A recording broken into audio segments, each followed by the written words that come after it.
Гади математика, катлаулы математика, тамак ачты.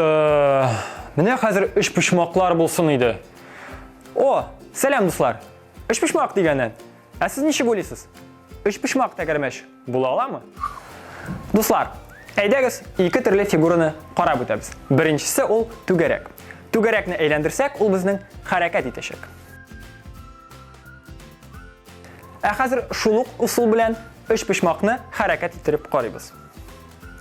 Күргәнегезчә, үч почмак безнең сикерә. Ничек итеп үч почмаклы тәгәрмәч ясап була микән? Аның өчен безгә түгәрәкне һәм үч почмакны берләштерергә кирәк. Һәм безнең барлыкка килә яңа фигура. Ул атала рело үч почмагы. Әгәр дә без бу фигураны хәрәкәтләндерсәк, ул әйләнә. Дуслар, тамагыгыз тук булганда гына математика сезне яратачак. Миңа лайк куярга онытмагыз. Сау булыгыз.